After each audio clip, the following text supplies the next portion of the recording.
Hello, I'm Matthew Jacobs, and today we're going to show you the robotic typewriter that me and my colleague Tristan Neumann, we designed it and we created it. We used PLC with a touchscreen HMI on the top that we put a keyboard into, and we got that talking to the robot over here, a Fanuc trainer. And we're going to walk you through a message. We're going to type a message into it. We're going to explain to you how it runs through the PLC logic, how it gets communicated to the robot, and then we'll show you in the robot teach pen in there how it steps through the program we wrote in there to go through and write each letter individually. And so here we go. Alright, so now we're going to demonstrate just the whole thing working, and then after this we'll give you an in-depth explanation of how it works. So just first thing you do is you type into the HMI the message you want it to write out on the robot. So we'll say robotic typewriter test.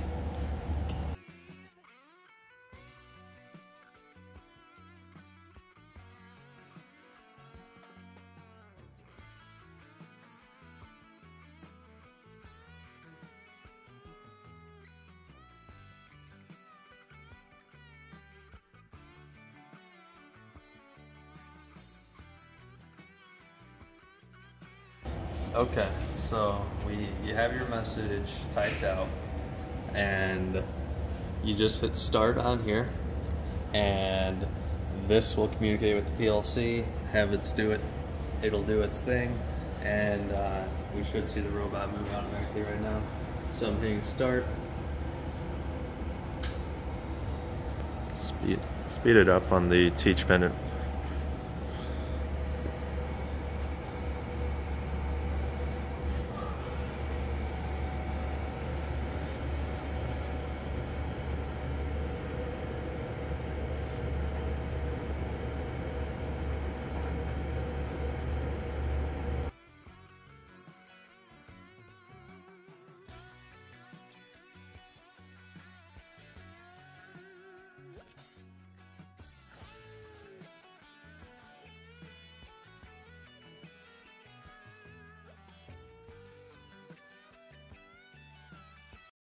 Okay. Alright, so now I'm going to explain in depth how this thing works. It starts here, so all the buttons on here flip an individual bit. So when we press Y and that, or I hit U by accident, but if you hit U, the bit associated with U is momentarily flipped, and that is communicated to the PLC, and I'll show you what that does. So, you type your message, whatever you want it to be. It's really slow, so we'll wait for all that to load. We also have an italics button, which you saw in the demo, and that toggles. You can write italic stuff. So now we have our message loaded, and now we'll move on to the PLC programming side of this. So in the beginning, when you press the button on the HMI, we have multiple rungs with for each button on the HMI. So we hit U to begin with, or it doesn't matter. So if we hit the A key, this is looking at the A key. It gets toggled, it turns on, it moves 1 into press button, which is an integer. So I'll show you that. So press A right now.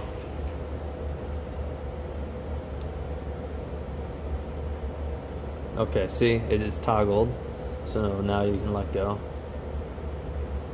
It now has moved 1 into the press button integer in the controller tags. You can see it's a 1. Alright. So after it moves the number associated with the letter you want into press button, the next thing in the logic is if any key is pressed, it will take from, it'll load the FIFO, which is up here. Load FIFO. It takes the number from press button, which was just loaded, like you saw, puts it in the FIFO. Monitor. So you can see the message that we typed, the random letters I hit, and the numbers associated with them. At the bottom, you'll see A, which we just did. A is 1, of course. When you unload it down here, you hit start, and it will unload from the FIFO into FIFO destination. FIFO destination,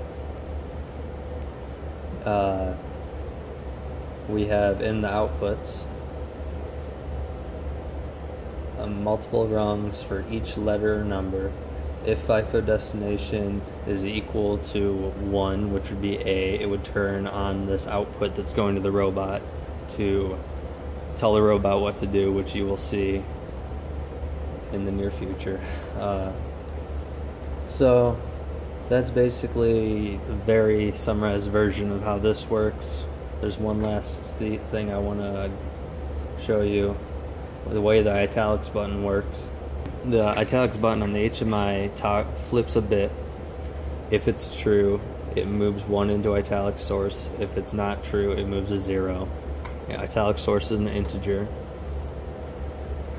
And in parallel with the normal letter FIFOs, we have FIFOs dedicated to the italics. So anytime a normal letter's loaded, it will also load from italic source, which is what you just saw, into an italic FIFO, which is the same thing as a normal FIFO. But it's just loading 1s and 0s, and it's in perfect conjunction with the normal letters, so it gets unloaded in the same order.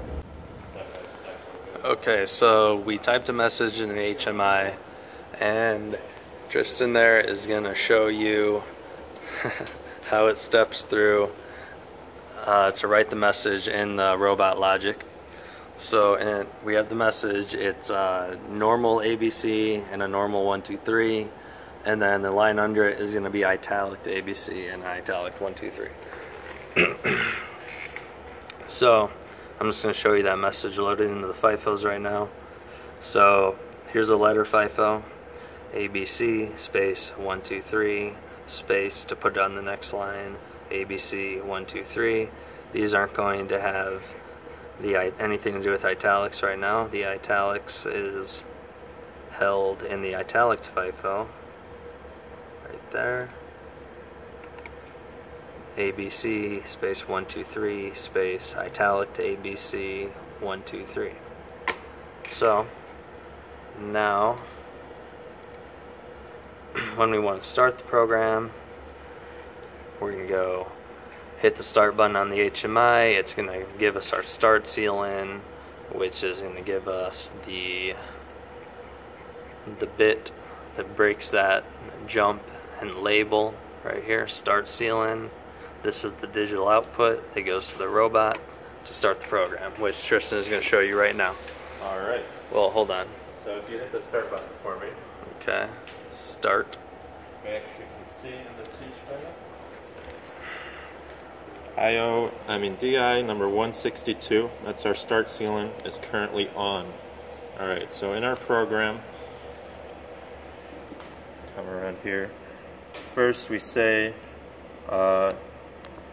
if DI 162 is off, jump to label 1. But you just saw DI 162 is on, so we will not jump to label 1, and we will run through here. We'll zero all of our PRs and registers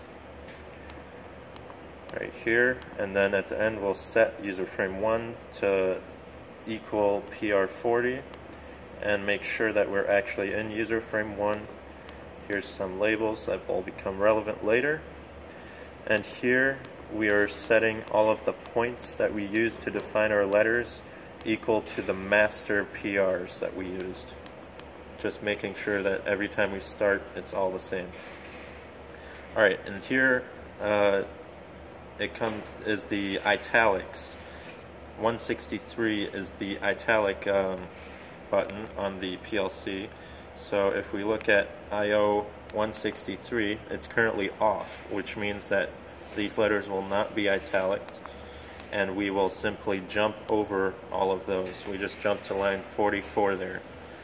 After that, we will run through and ask which letter do I want to write. So if DI-121 is on, we will call A. So let's look at DI-121 here. And as you can see, it's on. So the first letter that we will write is A. Here we are in the A program. These are all just linear moves that define the letter. So we can actually watch the robot as I step through here. Speed it up a little bit.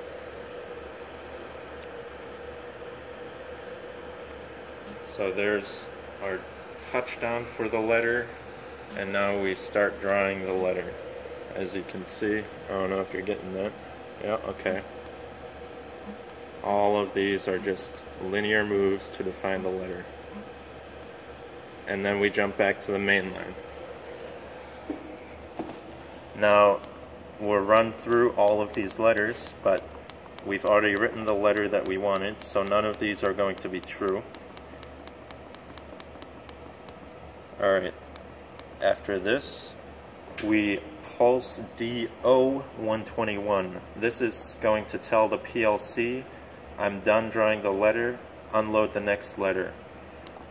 After that, we'll wait 0.4 seconds just to allow the PLC to register what's happened.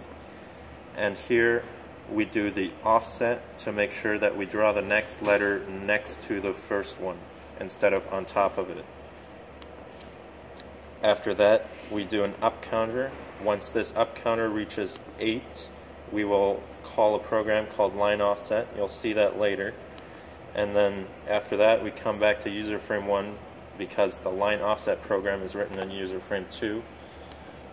Here is the pause function if DI-165 were on, which if we look right here, DI-165 currently off. We're not paused. So we will simply skip over that. And here we say if DI-162, which is our start sealant, as you can see, still on because we still have letters to write, we will jump back to label 5 all the way at the top. We're in line 13 again. And now we will run through all of these offsets again. I've already explained this, so I'll skip through this quickly. And now the next letter is going to be B. We'll call up that letter and run through it. All of this, line offsets again, linear moves. And if you check out the paper here, we've moved over actually 24 millimeters in order to draw this next letter next to the first one. And then we're ready to move on to the next letter. I think you're getting the point now, so I'll run through this quickly now and just let the program run. Letter C runs through that. After that, we have a couple of spaces. Now we're drawing the numbers. The number 2. And finally, the number 3. And I'll slow this down so I can explain the line offset for you guys. So, if you see now, we've written ABC 1, 2, 3. So now, we're going to go through the rest of the letters here, wait the 0.4 seconds, and this time our R22 will be equal to 8 after one more space. Sorry about that. Call through this. Actually, it's a good time to explain what's going on with space. All we do with space is wait 0.4 seconds. This allows the program to simply do offsets without having drawn a letter. And then we come back here. And now we tell the robot we've written the space, we wait, and do the final offset. Alright, now we call line offset because our up counter is actually equal to 8. what we're doing here is saying PR40, comma 1, which is the X, is going to get 30 millimeters subtracted from it, which will put it to one line below. Then we set PR40, comma 2, which is our Y, left to right, back to 0, which tells it to put the first letter on this line right underneath the first letter of this first line. Here we have a slight Z offset. This is to compensate for a bit of unevenness of our table. And then we set the R22, which is our up counter, back to 0, so that we can do this 8 times more and call this same program again. And then we come back to the main line. Alright, now we're going to have some italic letters. So let's get to that portion of the program. If DI 163 is off, which in this case, as you can see, it is not, DI 163 is on, we will now call all of these offsets. So we're saying set PR22 equal to PR22 plus PR52. And PR52 is the offset for that point, which means that all of our points are now going to be slightly shifted in order to give the effect of italic letters. Now we'll have an A in italics this time.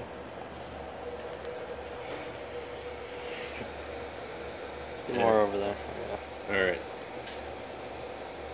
So these are all, again, just linear moves to define the letter. But this time these points have been altered by our italic offsets.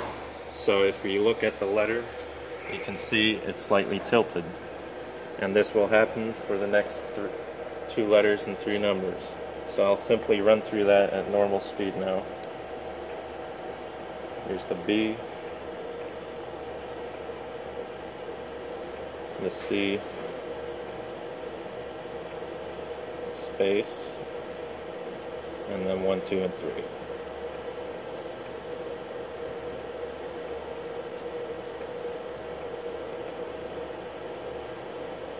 And I'll slow it down again so that we can see what happens at the end of the program. Alright, if we look at the teach menu again, we'll now jump back into the main line, go through the last few checks, and finally our DI 162, our start ceiling, if we check now, is actually off because we finished the program.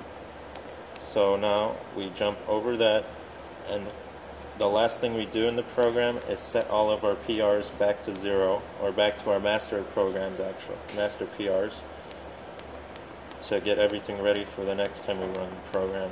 And then the final thing we do is set the robot into a home position. Ta-da! And then we end the program and we're back to the top.